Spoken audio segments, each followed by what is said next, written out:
Welcome to the Working Mama podcast. How's your day going so far?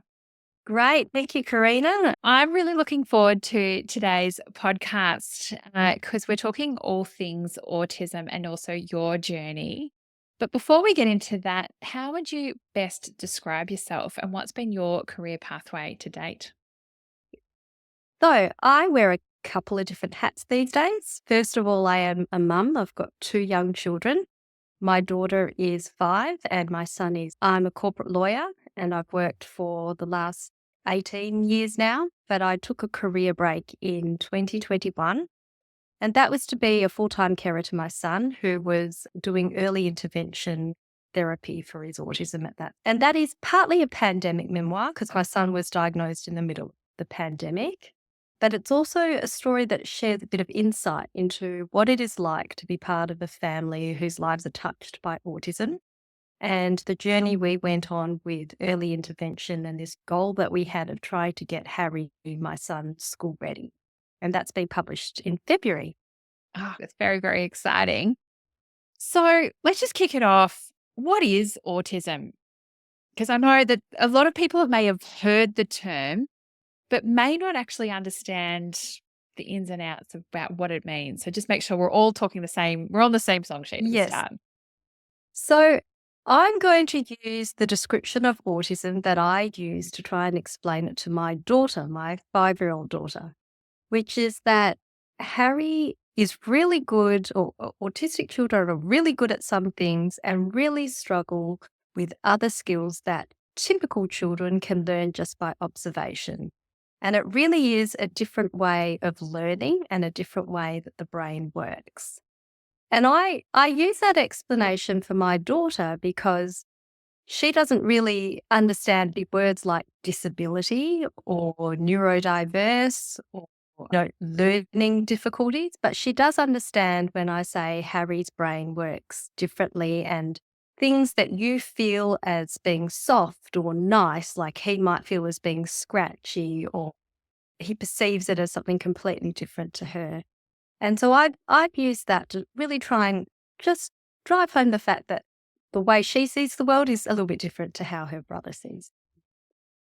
And how did you recognize that Harry had autism or some of the signs Mm, that he did? And how did you go about getting a diagnosis? Because I know it's not just a simple rock up to the doctor no. and you walk out with a script and you've got, or a letter that you've got autism. Yeah. So I think we first started having challenges at about 4 months of age. And that was with breastfeeding refusal. So Harry had jaundice as a newborn and we breastfed and bottle fed him. And then at 4 months, he just refused to breastfeed any longer. And it wasn't to do with taste because I was still expressing my milk and putting it into a bottle. It was to do with the actual sucking mechanics. And that's gone on to develop into what's now avoidant restrictive food intake disorder, where Harry, as a 6-year-old, just eats about 8 or 9 different types of food, and they are all branded flavour specific. Even if I take away the packaging, he knows. But the first sign was really with the bottle feeding at 4 months. And then at 5 months, he developed this pretty crippling separation anxiety. His grandparents, who had been babysitting him from the time we brought him home from hospital, at 5 months, he recognised that grandparents were not the same as parents, and he started refusing going into their care. And so there were lots of instances where his back was arched every time I tried to hand him over to the grandparents, and he was screaming and crying and his hands are outstretched trying to get back to me.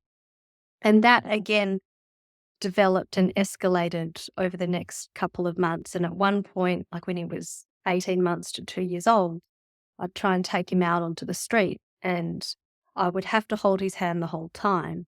And if I was trying to open the door to a shop, if I let go of his hand to open the door to the shop, he would just break down into a complete meltdown, purple in the face and wailing. And the only way that I could get him to recover from that was to backtrack and re-perform that moment again. So I'd physically walk him out backwards and then we'd go back in again. And this time I'd try and open the door with his hand in my hand. So they were the early signs at about 4 and 5 months. And then up to the time he was 12 months old, we probably had most of what you read about in the autism books. So he had sensory aversions. We couldn't wash his hair. We'd wash his hair maybe once every 2 weeks. And that was a pretty unpleasant task for us to do. We'd physically have to hold him down and wash him. He had language delay. And then he had this demand avoidance where all of the daily self-care tasks that you do for a baby or a toddler, I mean, at that age, everything's kind of done for them or done to them. So things like washing hands, brushing teeth, getting dressed, eating, nappy changes, all of that became a battle, like a life or death battle for him. So pretty much every 15 minutes of the day, we would hit one of these obstacles. We'd need to do something for him, and he would put up a battle like someone was hurting him. And that was when we really started thinking that we probably needed, to get a diagnosis of autism.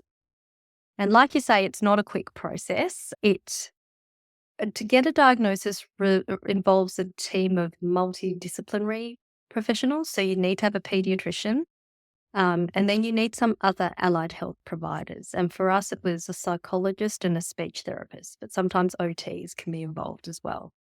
And they together need to do an assessment. Well, they do this assessment separately, and then they meet up together and come to an agreement about a diagnosis and also a level. So when you get an autism diagnosis, it comes as level 1, 2, or 3 to recognise how much support is required.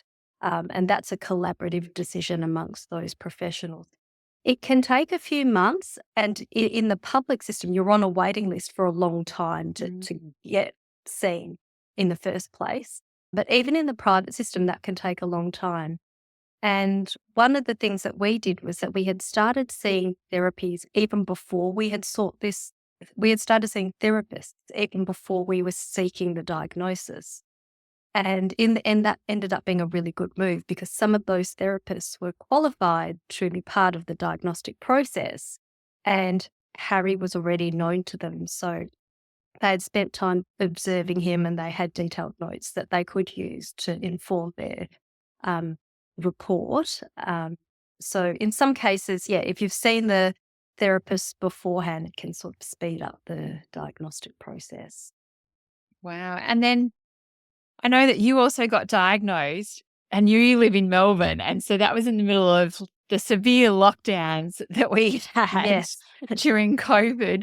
What was that experience like? Because you couldn't really see people. And if you did, No. it was obviously in masks. And for children, that was quite overwhelming, even for non-neurodivergent children. So, yeah, it would Yes. have been quite an interesting process. Yes, you've just made me get lots of flashbacks. I know. I there's a lot of that I just block it. Yeah. So we got the diagnosis in August 2020, which was right in the middle of that first year of lockdowns. And we in Melbourne, and I know you're in Melbourne too, we were under 245 days of lockdowns over the 2 years. One of the hardest things was we had this diagnosis and we weren't able to go get ourselves in front of autism-specific clinicians or professionals because no one was seeing new clients face-to-face. If you were an existing client, you could sometimes get an exemption to continue face-to-face appointments, but no one was taking new clients. And so we couldn't get into any autism-specific clinics, even though we had this diagnosis. A couple of places were seeing new clients on telehealth, but I don't know what other people think about sticking a 2-year-old in front of an iPad for a 45-minute appointment. Like for us, it didn't help. And, Harry could see that red button on the iPad screen and he knew that button would hang up the call. And so all of our telehealth appointments were Harry hanging up the call and us dialing back in, Harry hanging up the call, us dialing back in. And it was a pretty stressful time because a lot of the literature on autism says if you get your diagnosis early, start your therapies early because that's where the best outcomes will be. And we just couldn't do that. Even trying to get back in to see our diagnosing pediatrician in a face-to-face setting was impossible. She was only taking the appointments via telehealth just because of the lockdown rules at that stage. So what happened was I kept ringing up these clinics and I kept sending them emails, and I was leaving voice messages on their answering machine because that's all that was available at the time. No one was staffing the reception desk. And I'm just waiting and waiting, hoping someone calls me back. And eventually we get one clinic call back, and they offered a form of early intervention therapy called ABA therapy. And during this break between lockdowns, I think we had about 3 months off between lockdowns 2 and 3, we managed to get seen in person to get an assessment done. And then we got onboarded as new clients. And then once the next lockdown hit, we were able to make use of the exemptions because we were existing clients. And that way we sort of started early intervention therapy, even though there were still lockdowns going on around us. And that just ended up being something that was really fortunate in terms of timing. But it's pretty stressful for parents because even without lockdowns, there's often really long waiting lists to get seen by, clinician therapists. And all the time you just hear this commentary that you need to get onto it as soon as possible. That seems to be so common with a lot of different elements with kids, and even with speech and hearing Mm. and diagnosis and things like that. Is the sooner you get onto it and even get into, I guess, the system. And I know here in Australia we've got NDIS, and that can also be a challenge in itself of trying to get onto the lists and get approvals and things like that. I heard of someone saying, it's going to take upwards of 12, 18 months at times just to be able to get the approvals. So are you now Mhm. part of NDIS and getting support that Yes. way? So one of the things is that you can be part of the NDIS even before you have the autism diagnosis. And we receive some funding under the NDIS just having a diagnosis of global developmental delay. So the fact that we were having speech delay and we had this extreme separation anxiety and a couple of other functional behaviours, and this was at a time when Harry was sort of 18 months old. We hadn't embarked upon the diagnosis yet because you sort of need to wait for those behaviours to be mature enough to be definitely be able to be assessed as autism, because children exhibit all kinds of challenging behaviours and it may not be enough to meet all the criteria for autism. But it was enough to achieve this diagnosis of global developmental delay, and that itself can get you access to some funding and some early intervention. So that's an important thing to keep in mind, that if your child is quite young but you're seeing these behaviours, you can still tap into some of the supports before the diagnosis.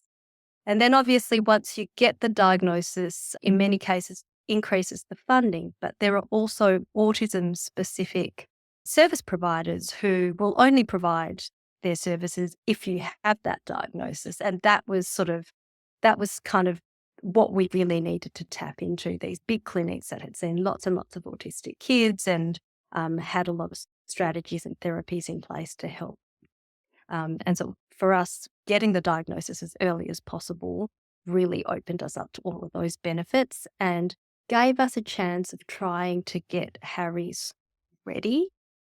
And that's a big part of the book that I wrote, because at the time that the book opens, like, he just got the diagnosis and the pandemic's raging. Sending him to school seems like such an unlikely thing to be able to achieve. Like, he's utterly stricken by his separation anxiety, can't even go into the care of grandparents. How will he ever be able to go to school? And we had tried sending him to childcare, and that had failed twice. And so we started this process of trying to get him school ready when he was just shy of 3 years old. And I'm really happy to say that last year he went off to school. He started prep, and he And in a had mainstream school? in a mainstream school, and he did it without an aid. But that was 3 years long process, 3 years worth of therapy to sort of get him up to that point. But importantly, he had a really great experience in that first year of school. And right now we're recording this podcast, it's January, it's school holidays, and he's been counting down to school going back the way he counts down to Christmas. So for me, that was a sign that he had all the skills he needed to have a successful school experience. Just to hear that. So obviously it was the early preparation and things. So, and I think this probably even is just for kids that have even don't have a lot, but just that preparation is so key. What what did you do in those 3 years to really prepare him? And how did you know which therapy was going to be the best? Because there's probably for a lot of experts out around there, and I'm sure you've done a lot of research, and it must be quite overwhelming as well to know what's going to be best for your son in a world that you're only just exploring and understanding yourself. Yes. So I really knew very little about autism when we got his diagnosis. I thought autistic kids don't make eye contact and they kind of don't want to socialize. That was the limit of my knowledge. So really quite narrow. And when we first started when we first started noticing these challenging behaviors, we started with a lot of the first line therapies. And by that, I mean things like psychology, OT, speech therapy. And they were helpful, but I found that most of those appointments were 50-minute appointments once a week or once every 2 weeks.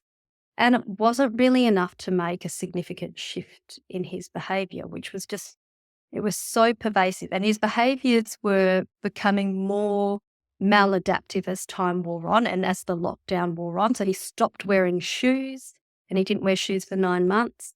His limited range of foods that he was eating, he started dropping them. So halfway through the lockdowns, he stopped eating all fruit and he'd never eaten a vegetable before. So we were becoming really concerned about his diet.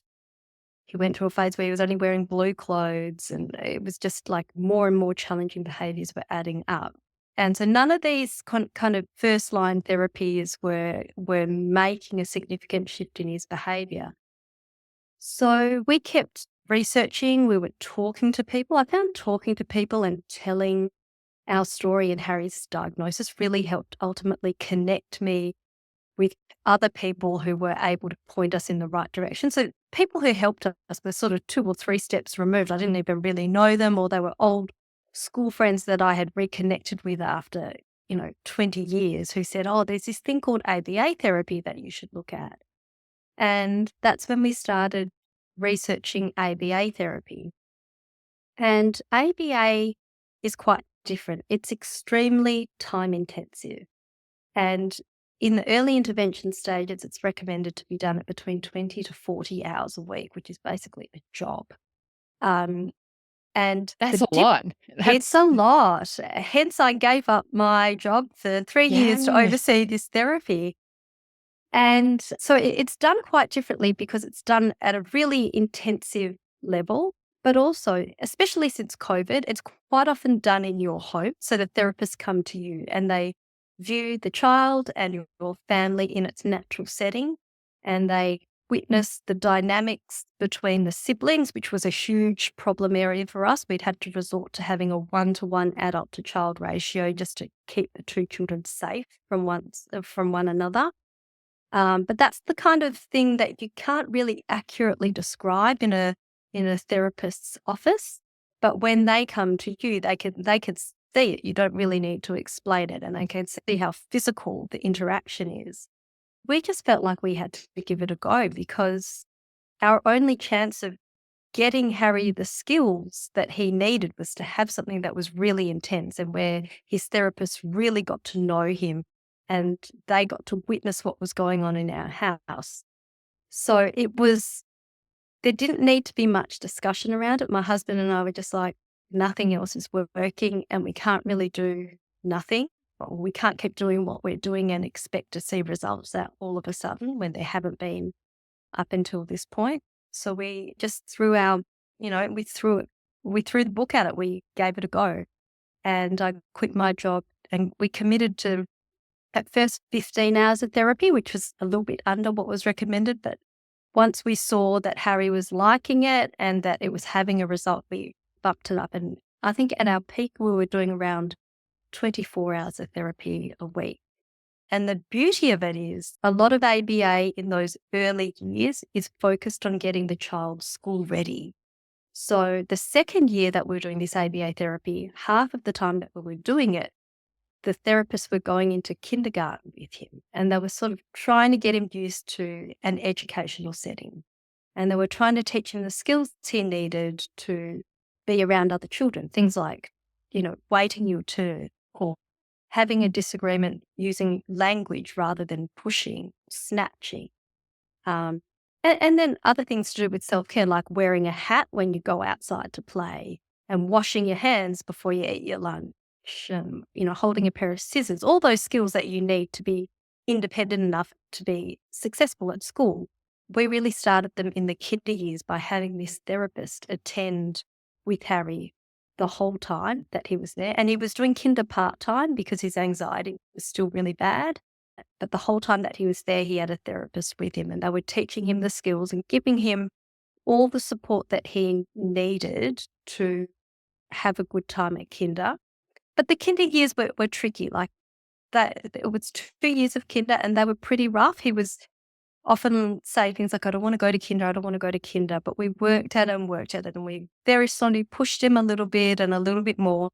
And eventually, by the time he finished these 2 years of kinder, he had, everything he needed to then go to school independently. But it was a really slow, pretty painstaking process, the only one that has, yielded really solid results.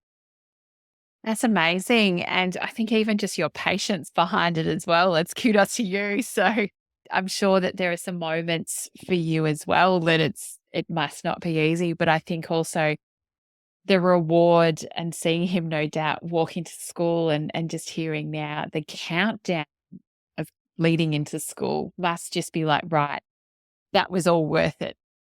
Yeah, the incredible thing is that as it was happening, because the progress was, it wasn't slow, but when you're looking at it day to day, it seems slow. Mm.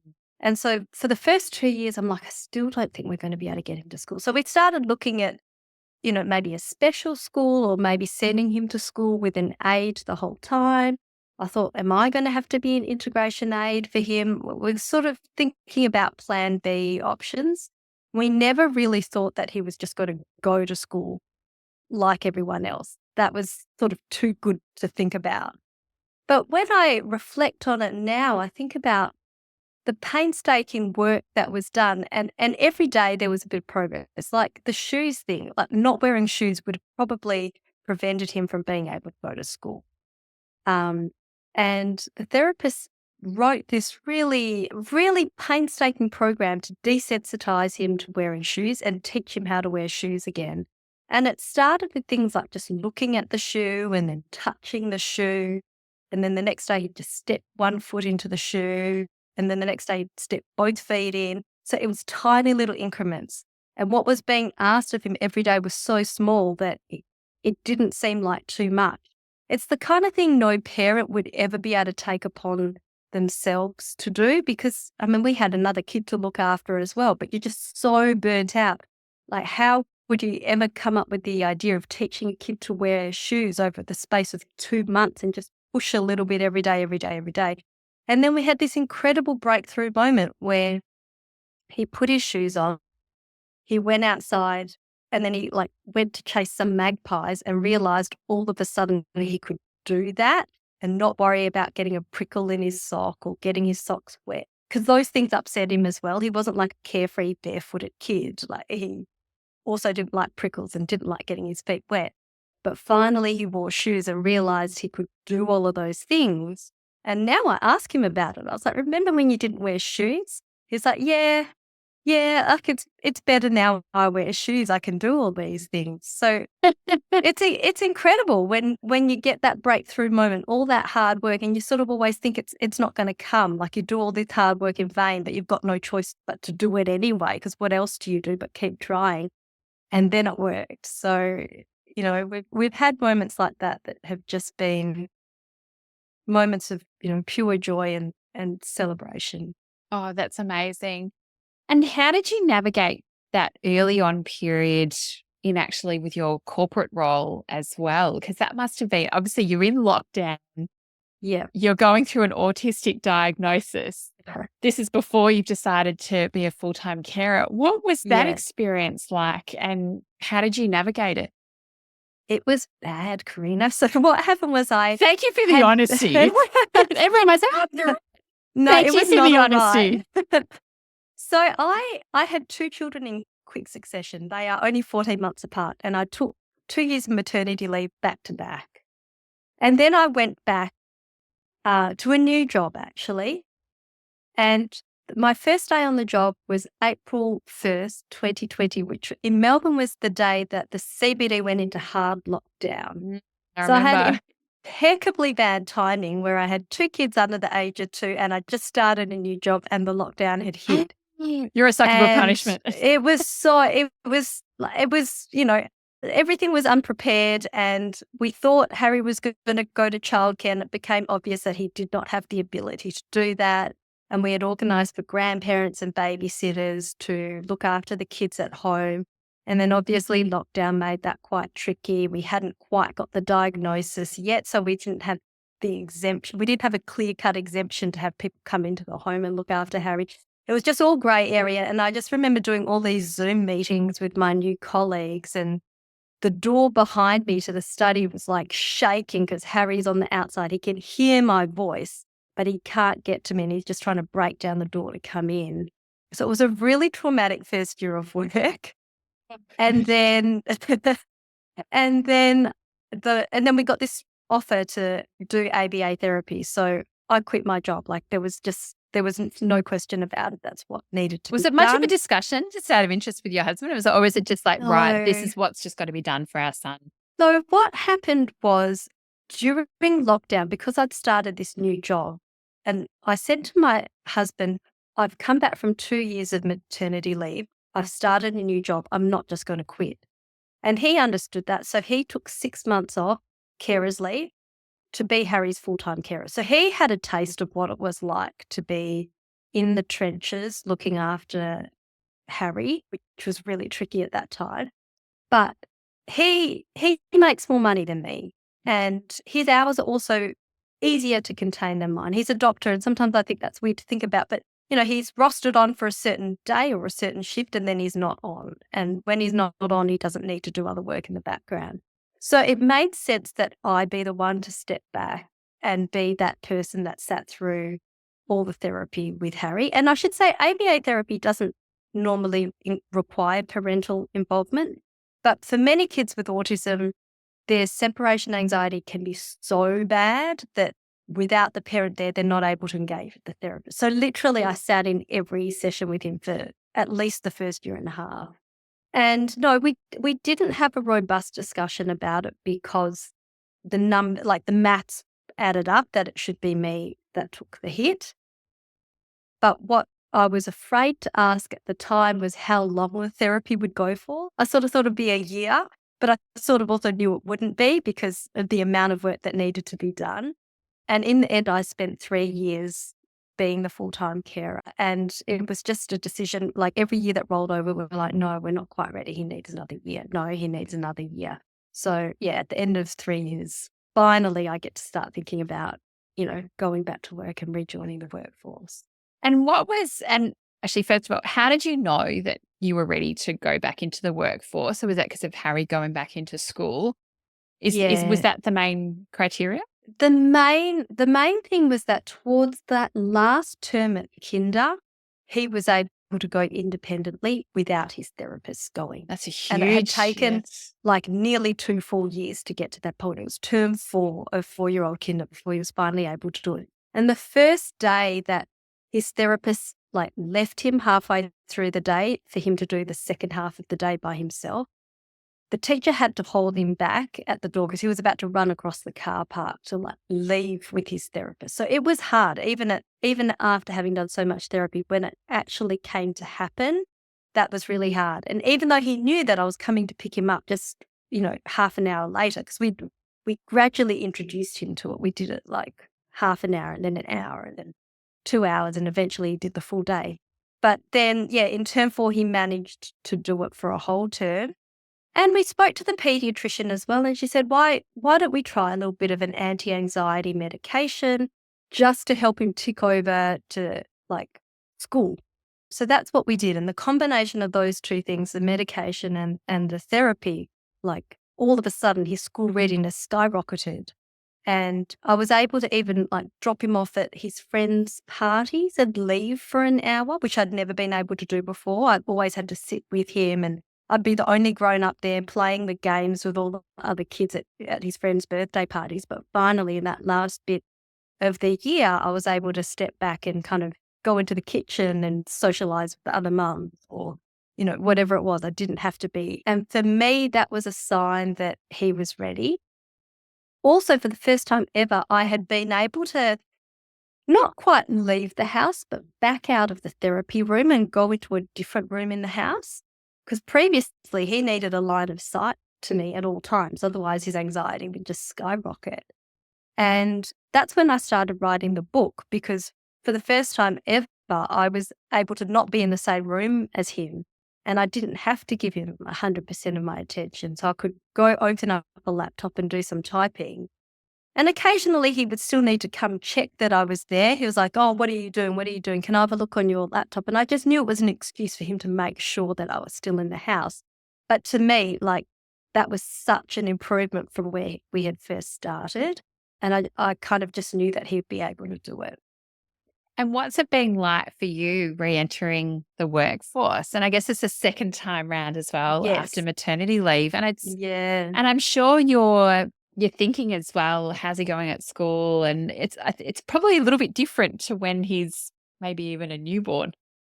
Yeah. So when I came back from maternity leave, that was 2 years, I actually found that a pretty easy process. It was pretty easy to get another job. And that was not my experience coming back from 3 years of a career break. And so I had 2 years of maternity leave. I worked for 1 year and I'd taken a 3-year career break. So my last 6 years, I'd only worked 1 year.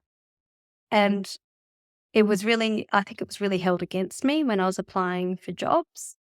I've always been pretty lucky in my career. I kind of cruised through. I sort of expected that I'd maybe not do it seamlessly, but I didn't think it was going to take ages to get another job. But it ended up taking about 6 months, and Yeah. I did not get a job interview apart from the job that I'd actually gone back to. So I was applying and applying, and I wasn't aiming high. I was aiming to go back in at the level that I had left. And then in the end, I started applying for more junior roles because I thought, well, maybe that's what I need to do. And I literally did not get a single interview. And I looked at my CV and I thought, I've actually got a pretty good CV. I went to a top tier law firm straight out of uni. I spent 10 years at a big bank and had great experience there, had been promoted during that time, had moved around in different areas of the legal team and just, had a really good CV. But that break was really punishing. And how I ended up getting a job in the end was that I spoke to my networks. I spread the word in my professional networks to say, I'm now looking to return to the workforce. And one of my former colleagues, who I'd been in a team with, was now heading up a small legal team. And she said, well, there's a role going. It's not in my team, but I'm sort of involved in the recruitment process. Do you want me to put your CV forward? And that was the most effective way, actually, having someone that I'd worked for vouch for me and make the introduction. And I ended up going back to a company that I'd spent a lot of time in, and they knew me. So they kind of, they knew my record. They had all my information on file, and they knew that I was going to be able to hit the ground running and that I wouldn't have really lost any skills in those couple of years. Like that area of law that I was practicing in hadn't really changed. In fact, hadn't changed at all. All the documents that I started working on looked exactly the same as how they had when I left the job. So in terms of technical skill, I hadn't lost any of it. I just hadn't had current experience in the workforce. So that was, that obstacle was a huge surprise, and it was a bigger obstacle than actually the logistics of trying to go back to work. Because in my head, I knew the logistics of trying to go back to work was going to be hard, but I had put all the infrastructure I needed to make sure that was successful. Like we had babysitters and, we had help rostered on. My husband was making sure he was just working 4 days a week, so he was able to do some pickups and drop-offs. So we were ready to go. And then I was like, oh, where's this job coming from? And no one was offering me an interview. And it got to the point where I wondered whether I had lost the ability to press send on my emails, and maybe my emails weren't going anywhere. So I obsessively checked my scent items, but no, it really was the fact that I'd just taken this lengthy break and no one was willing to give me a go. That's crazy, and just the stigma of having a career break, but not actually realizing what is beneath that. And also, on top of that, probably all the skills and experience that you've probably actually learnt as well that you will be able to contribute in such a meaningful way into the workplace. So in effect, you're Yeah. actually your organization's very lucky then to have you, because you're bringing so much more. You've got your foundation skills and your experience, but also all this extra knowledge that you've also learnt along the way. Yeah, and the funny thing is, well, it's not funny, but many parents in my situation who take that career break Mm. go out kind of at the peak of their careers or Yeah. just as they're about to peak in their careers. So their technical skills are actually at their Mm. best. They've got so much to offer in terms of technical skills. And to lose that is just like, what a waste. And now I come back, I think, well, my technical skills haven't been lost, but actually, I think I'm much more compassionate and I kind of read beneath the surface a lot more just from, the life experience I've had with my son. And I think I'm just so much more patient with coaching newer lawyers or junior lawyers who are part of the team. And they're the soft skills that I probably, pre-mum me didn't have. I was pretty Mm. impatient and just needed to get things done as quickly as possible and like don't get in my way. So, yeah, I actually probably think I add a lot more to the team now than I did, you know, previous experience with my 2 kids. Yeah. So if you've got any tips or advice for anyone in a similar situation that have had a career break trying to re-enter, what would you say to them? Yeah, so for me, the most helpful thing was to speak to people I had worked with or people that knew me in a professional capacity and just let it out there that I was looking to return to the workforce. And those conversations, they led somewhere, like even the jobs that, I didn't actually end up interviewing for, they were really helpful conversations to have. They put me in touch with people who were recruiting or looking for people with my skill sets, recruiters who were particularly interested in parents returning from a career break for sort of consulting roles or freelance roles. And also, I switched my thinking in terms of the role that I was looking for. So I went back on a contract role for a particular project. And that is a gig that suits many people in my position because it's kind of bite size. Like I Mm. went back at 6 months and then I got extended. So tackling the logistics of work in 6 month chunks, it's much more manageable and less intimidating than signing up for permanent position, don't know how long it's going to go for, and suddenly you're part of the employee kind of juggernaut. Whereas when you take it bites at a time, it's like, okay, I'll sort my life out for the next 6 months, and then that time rolls around and you can do it all over again. So I changed my own expectations around work, and the way I had worked, and opened up myself to opportunities that I probably wouldn't have considered before. And they were the opportunities that actually work really well for, the life that I have now. And I love going back to work. It gives me something that is mine. And also I remember being really jealous when my husband would go off to work and he'd say to the kids, I'm going off to work. And I'd kind of just marvel at him. Wow, dad goes to Yeah. work. Like this mysterious work thing that he goes off to do. And finally, mum goes to work as well. And, we're equals in this family. But that's been a really rewarding part of it. And, I wanted my kids to see me in a professional capacity and not just as a mum. That's amazing. And so how are you navigating the work and I guess also caring with Harry as well? How are you navigating that? Um, so I work 4 days a week, which is probably a little bit more than what I wanted, but surprisingly manageable still. Um, that day off is the day I use to try and get my affairs in order, Harry's appointments lined up that day and, get the house cleaned and all of that. Um, but the logistics, look, we outsource what we can. So we try and get nannies and grandparents to help out with pickups and drop-offs wherever possible. It just maximizes our time.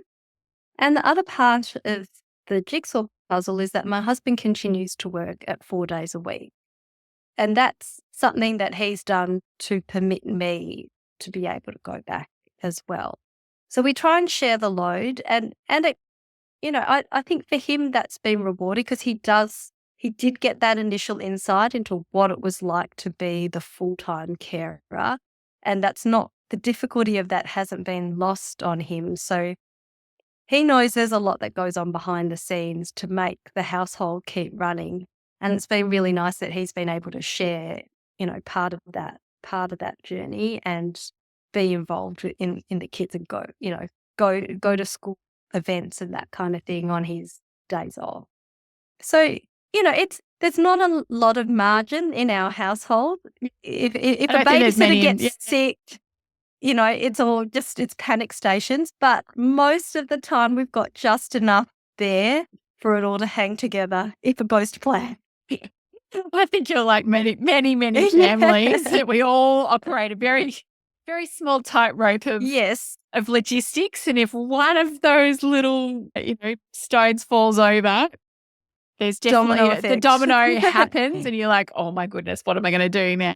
But when it all works, it's amazing how much more harmonious it actually does. Now, just quickly looking forward, and so if someone, thinks their child might be neurodivergent or autistic, what tips and advice do you have for them? And also, second to that question, where do we see some improvements in the system, which I know you could probably do a whole other podcasting around changing the Australian system? Yeah. So I read somewhere, and I can't quote the article. I read somewhere from a pediatrician who said most of the times when parents come to us and say they think their child is autistic, their gut feeling is pretty good. Like it's pretty accurate. So I think if you're thinking those thoughts, go see a professional about it. Start with your pediatrician. If you're already seeing a psych or an OT for, anxiety or other kind of issues, ask the question, because sometimes they don't want to be the first ones to suggest, to use the word autism because some parents don't like it or it sets up panic. But I would encourage you to ask, do you think it's worthwhile pursuing a diagnosis? Because the sooner you get it, the sooner you can get your funding under the NDIS and the sooner you can start the therapies that might actually turn things around. And, I am one of the, success stories where we have seen early intervention really make a change to Harry's life trajectory. So I'm huge on pushing, asking the questions and seeking the diagnosis early. We feel like we've lost nothing in getting that diagnosis. In terms of what can be done to help, other families in my situation, I think in terms of support for the actual autistic person, there's a lot out there these days. There's financial support, there's organisations about autism, there's a lot of conversation about autism. So that's all heading in the right direction. I think the missing piece is probably the other members of the household, like the parents and carers and siblings.